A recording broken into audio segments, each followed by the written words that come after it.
Hi, this is Tutor Nick P, and this is noun phrase 148.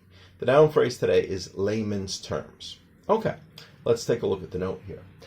If someone asks that a person put something in layman's terms, he or she is asking or telling someone to put it into simple language, so nearly everyone or anyone can understand it.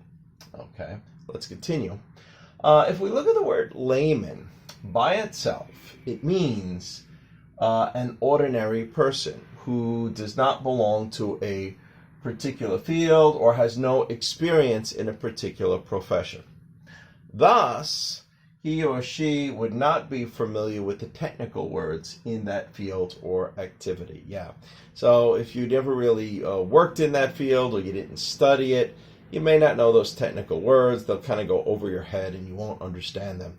So in that sense, if somebody's explaining to you, you want them to explain it in layman's terms.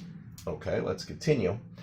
It seems the original meaning of layman derived from the Old French lay, meaning secular. Now, secular means non-religious.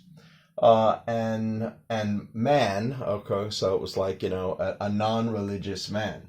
They say first it was just used to refer to someone who is not part of the clergy. Remember, clergy is religious, like a religious order, either Christian or another religion. It's a religious order.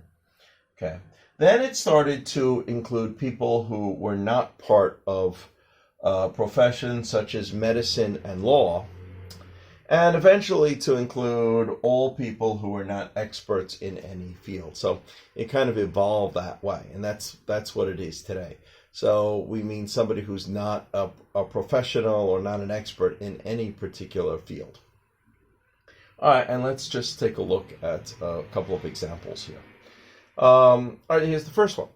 This report has too much terminology in it. Could you please explain it in layman's terms? Okay. Or number 2 here. Remember, when you give that speech, don't use too many technical terms or you will lose your audience. They won't understand what you're talking about. You have to break it down into layman's terms. So break it down into more simple words or more simple language so that everybody can understand it, who you're trying to talk to.